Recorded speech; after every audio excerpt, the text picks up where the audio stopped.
तो आज का अपना टॉपिक है सेल इंजरी। ये एक पैथोलॉजी का टॉपिक है, सेल इंजरी।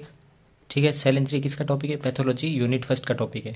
तो पहले अपन एक छोटा सा नॉर्मल देख लेते हैं कि देखो, एक नॉर्मल सेल होती है।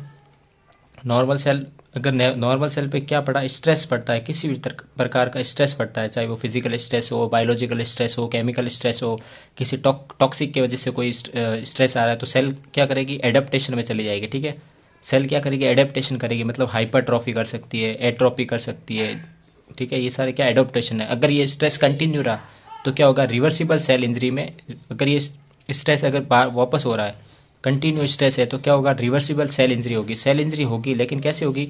रिवर्सिबल होगी। जैसे स्ट्रेस को अपन ने दूर किया, स्ट्रेस खत्म हुआ, तो ये वापस नॉर्मल सेल में कन्वर्ट हो जाएगी। रिवर्सिबल सेल इंजरी हुई और फिर भी स्ट्रेस कंटिन्यू है, क्या है? स्ट्रेस कंटिन्यू है, तो क्या होगा? इरिवर्सिबल सेल इंजरी की स्टेज आ जाएगी, जिसमें क्या होगा?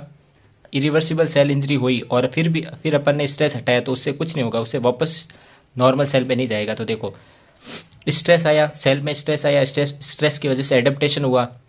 अगर स्ट्रेस कंटिन्यू है तो रिवर्सिबल सेल इंजरी होगी, और स्ट्रेस फिर भी कंटिन्यू है तो इरिवर्सिबल सेल इंजरी होगी। अगर इरिवर्सिबल सेल इंजरी हुई तो फिर वापस कभी वो नॉर्मल सेल में कन्वर्ट नहीं होगी। इसका मतलब है उसकी डेथ हो गई, उससे उन सेल्स की उन।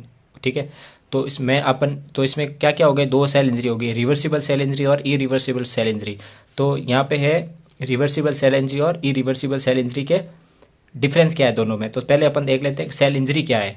रिवर्सिबल इरिवर्सिबल बात की बात है, पहले देख लेते हैं कि सेल इंजरी क्या है। सेल इंजरी के मेनली 4 मैकेनिज्म है, 1 2 3 4 मैकेनिज्म है। इन 4 मैकेनिज्म की वजह से सेल इंजरी हो रही है। तो कौन कौन से मैकेनिज्म है? ATP depletion, mitochondrial damage, loss of calcium homeostasis और मेम्ब्रेन डैमेज। ठीक है, ATP depletion, mitochondrial damage, loss of calcium homeostasis और मेम्ब्रेन डैमेज। अब एटीपी डिप्लीशन में क्या होता है? देखो, इस्चीमिया हुआ, मतलब ब्लड सप्लाई लॉस हो गई। क्या हो गई? Loss of blood blood supply. उसकी वजह से क्या हुआ? एटीपी का बनना कम हो गया। ब्लड के साथ साथ ऑक्सीजन भी आता है। वो एटीपी किससे बनती है? ऑक्सीजन से बनती है। तो ब्लड कम आ रहा है तो ऑक्सीजन भी कम आएगा, उसकी वजह से एटीपी कम बनेगी। एटीपी कम बनेगी तो क्या होगा कि सेल मेम्ब्रेन पे क्या होता है? सोडियम पोटेशियम पंप होता है, सोडियम कैल्शियम पंप होते हैं। तो क्या हो गया? सोडियम पंप क्या हो गया? खराब हो गया। क्या हो गया? बंद हो गया है, खराब हो गया, जो भी मानो। तो अब अगर सोडियम मान लो पहले सेल के अंदर आया था, तो सोडियम अपने साथ में क्या लाता है? वाटर लाता है। अब सोडियम बाहर जा ही नहीं पा रहा है, पंप खराब हो गया है या पंप चल नहीं रहा है, तो उसकी वजह से सोडियम बाहर जाएगा ही नहीं। सोडियम बाहर नहीं जाएगा तो वाटर भी बाहर नहीं जाएगा, तो वाटर अंदर ही सेल के अंदर इकट्ठा हो गया। उसकी वजह से क्या आ जाएगा? स्वेलिंग आ जाएगी। स्वेलिंग क्यों आ रही है? वाटर के डिपोजिशन के कारण आ रही है। और क्या होगा? पीएच कम हो जाएगा, अपना सेल का पीएच कम हो जाएगा, प्रोटीन कम हो जाएगा, प्रोटीन का सिंथेसिस कम हो जाएगा। प्रोटीन का सिंथेसिस कम होगा तो क्या होगा? सेल स्ट्रक्चर डैमेज हो जाएंगे। क्यों? क्योंकि मेनली जो सेल स्ट्रक्चर होते हैं वो किसके बने हुए होते हैं? प्रोटीन के बने हुए होते हैं। फिर दूसरा मैकेनिज्म है अपना माइटोकॉन्ड्रियल डैमेज। ठीक है, माइटोकॉन्ड्रियल डैमेज में क्या होता है कि मेनली माइटोकॉन्ड्रिया क्या करता है? ऑक्सीजन से एटीपी बनाता है। ठीक है, लेकिन माइटोकॉन्ड्रिया डैमेज हो गया तो ऑक्सीजन से क्या बनेगा? एटीपी बनने की बजाय क्या बनेगा? फ्री रेडिकल्स बनेंगे। ये फ्री रेडिकल्स क्या करते हैं? अपने प्रोटीन पे, फैट पे, कार्ब्स पे क्या करते हैं? जाके अटैक करते हैं। उसकी वजह से क्या हो गया? वापस सेल डैमेज हो गई।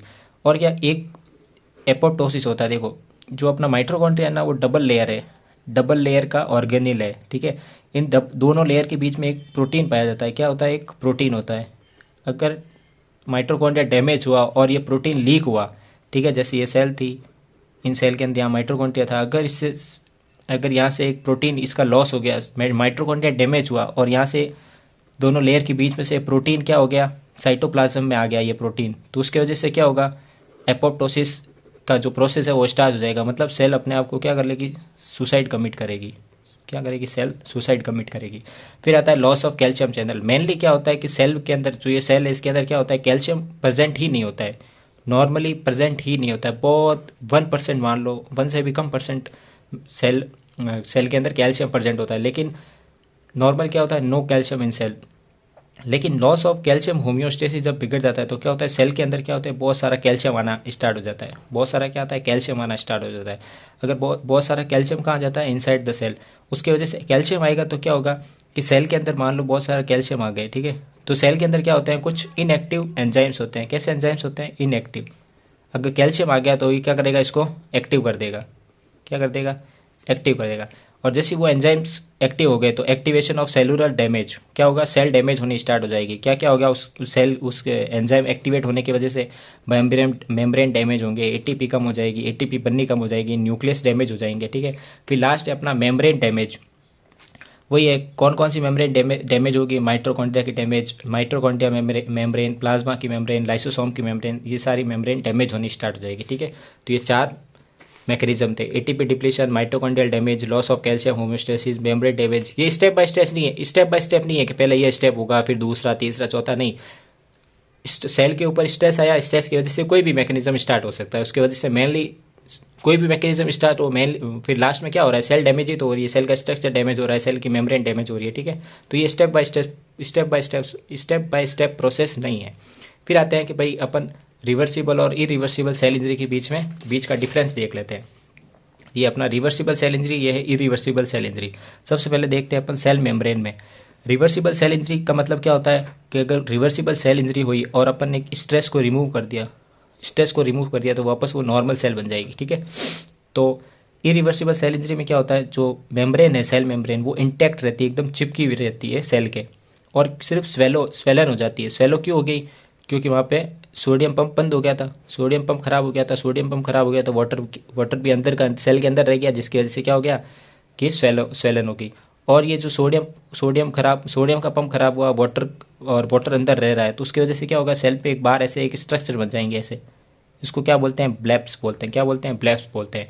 और इरिवर्सिबल सेल इंजरी में सेल मेम्ब्रेन का क्या होगा, डिस्रप्शन हो जाएगा, सेल मेम्ब्रेन क्या हो जाएगी, खराब हो जाएगी, नो स्वेलिंग और नो ब्लैप्स देखने को मिलेंगे। एंडोप्लाज्मिक रेटिकुलम में क्या होगा, देखो मेनली रिवर्सिबल इंजरी में क्या हो रहा है, सब सेल जो भी मेम्ब्रेन है वो स्वेलन हो रही है, तो इसमें भी एंडोप्लाज्मिक रेटिकुलम क्या होगा, स्वेल होगा, ठीक है। और यहाँ पे dispersion of ribosome. Endoplasmic reticulum 2 प्रकार के होते हैं, एक होते हैं स्मूथ, एक होता है रफ। जो रफ होता है उसके ऊपर क्या होता है, राइबोसोम होते हैं। ये राइबोसोम क्या करते हैं, प्रोटीन सिंथेसिस का काम करते हैं। ये अब सेल ये एंडोप्लाज्मिक रेटिकुलम क्या हो गया, स्वेलन हो गया, तो उसकी वजह से क्या होगा, जो ये रफ में जो राइबोसोम थे इसके चिपके हुए थे ऐसे, वो क्या हो जाएंगे, टूटने लग जाएंगे। इसी को अपन क्या बोलते हैं, डिस्पर्जन ऑफ राइबोसोम। और इरिवर्सिबल में एंडोप्लाज्मिक रेटिकुलम का क्या होगा, डिसरप्शन होगा और डिस्पर्जन ऑफ राइबोसोम, ठीक है। अब माइटोकॉन्ड्रिया में क्या होगा, रिवर्सिबल सेल इंजरी में, एक तो वापस वही सेम फूल जाएंगे, स्वेलन हो जाएंगे और स्मॉल डेंसिटीज देखने को मिलेगी। और इरिवर्सिबल में माइटोकॉन्ड्रिया का क्या होगा, लार्ज डेंसिटीज देखने को मिलेगी। ये डेंसिटीज किसकी देखने को मिल रही है, कैल्शियम की। किसकी देखने को मिल रही है, कैल्शियम की। मतलब रिवर्सिबल में माइटोकॉन्ड्रिया में बहुत कम कैल्शियम देखने को मिलेंगे और लार्ज डेंसिटी, और इरिवर्सिबल में कैल्शियम ज़्यादा देखने को मिलेंगे। फिर आते हैं अपन लाइसोसोम। लाइसोसोम को क्या बोलते हैं, सुसाइड बैग भी बोलते हैं, सुसाइडल बैग बोलते हैं, ठीक है। अब जब रिवर्सिबल में क्या होगा कि ऑटोफेजी होगी माइटोकॉन्ड्रिया की। मतलब लाइसोसोम, रिवर्सिबल सेल इंजरी में लाइसोसोम क्या करेगा, जो माइटोकॉन्ड्रिया डैमेज हुआ है उसको इनगल्फ करके खा जाएगा उसको, ठीक है। लेकिन अपना इरिवर्सिबल में लाइसोसोम क्या करेगा, रप्चर हो जाएगा, लाइसोसोम खुद ही रप्चर हो गया, ठीक है। रिवर्सिबल में क्या हो रहा है, सेल जो है वो स्वेल हो रही है, और इरिवर्सिबल में क्या हो रहा है, मेनली रप्चर हो रहा है, ठीक है। फिर आते हैं अपन न्यूक्लियस में क्या होगा, जो क्रोमेटिन है वो क्लम्पिंग ऑफ क्रोमेटिन देखेंगे। किसमें, रिवर्सिबल में क्या होगा, क्रोमेटिन का क्या दिखेगा, गुच्छा दिखेगा, क्लम्प दिखेगा, एकदम ऐसे क्लम्प दिखेगा, ठीक है। फिर आते हैं अपन इरिवर्सिबल न्यूक्लियस में क्या क्या दिखेंगे, न्यूक्लियस में क्या क्या दिखेंगे, पिक्नोसिस दिखेंगे, कार्योरेक्सिस दिखेंगे, कार्योलाइसिस दिखेंगे। मतलब क्या होगा, जो न्यूक्लियस है, नॉर्मल मान लो ये न्यूक्लियस था, तो पहले न्यूक्लियस क्या हो जाएगा, श्रिंक हो जाएगा, फिर न्यूक्लियस क्या हो जाएगा, छोटे छोटे टुकड़ों में टूट जाएगा, और फिर न्यूक्लियस क्या है, गायब भी हो गया। तो क्या होगा, पहले न्यूक्लियस श्रिंक होगा, फिर उसके छोटे छोटे टुकड़े होंगे, मतलब फ्रेगमेंटेशन, फिर क्या हो गया, न्यूक्लियस पूरा ही गायब हो गया, मतलब डिजॉल्व हो गया। तो जो न्यूक्लियस श्रिंक हुआ उसको अपन, उसकी टर्मिनोलॉजी क्या है, पिक्नोसिस। जो न्यूक्लियस फ्रेगमेंट हो गया, छोटे छोटे टुकड़े हो गए, उसको क्या बोलते हैं, कार्योरेक्सिस। और जो न्यूक्लियस एकदम गायब हो गया उसको क्या बोलते हैं, कार्योलाइसिस। तो ये था मेनली किसमें, रिवर्सिबल और इरिवर्सिबल में। रिवर्सिबल में क्या हो रहा है, मेनली जो भी सेल्स है वो क्या होता है, स्वेल हो रही है, और इरिवर्सिबल में क्या हो रहा है, वो सेल जो स्वेल होने के बाद में इरिवर्सिबल में जाके वो क्या करेगी, रप्चर हो जाएगी, ठीक है। ये था अपना सेल इंजरी। Thank you.